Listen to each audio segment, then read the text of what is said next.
بسم اللہ الرحمن الرحیم ان اللہ و ملائکتہ یصلون علی النبی یا ایھا الذین آمنوا صلوا علیہ وسلموا تسلیما۔ سورہ احزاب کی آیت مبارکہ ہے جس میں اللہ تعالیٰ ارشاد فرماتے ہیں اللہ اور اس کے ملائکہ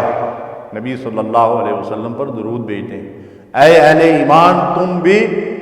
رسول اللہ صلی اللہ علیہ وسلم پر کثرت سے درود اور سلام بھیجا کرو۔ سبحان اللہ۔ اللہ تبارک و تعالیٰ نے یہ جو حکم ہمیں دیا ہے اس کے ذریعے سے ہم گناہوں کی بخشش بھی حاصل کرتے ہیں، رسول اللہ صلی اللہ علیہ وسلم سے محبت بھی بڑھتی ہے اور آخرت میں رسول اللہ صلی اللہ علیہ وسلم کا قرب بھی حاصل ہوگا۔ نبی کریم صلی اللہ علیہ وسلم نے ارشاد فرمایا کہ جب بندہ مجھ پر ایک مرتبہ درود پڑھتا ہے تو اللہ اس پر 10 رحمتیں نازل فرماتا ہے،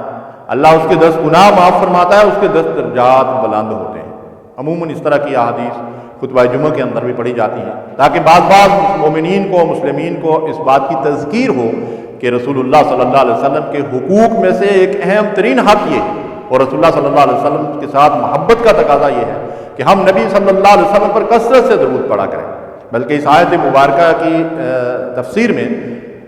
مولانا سید ابو العالیٰ مودودی رحمۃ اللہ علیہ نے فرمایا ہے کہ گویا یہ حکم دے کر اللہ تبارک و تعالیٰ نے ہمیں ایک پیمانہ دے دیا ہے کہ جس انسان کو جتنی زیادہ نبی صلی اللہ علیہ وسلم سے محبت ہوگی اتنا ہی کثرت سے وہ رسول اللہ صلی اللہ علیہ وسلم پر درود بھیجے گا، اور ہمیں چاہیے کہ درود ابراہیمی کا جو ہے وہ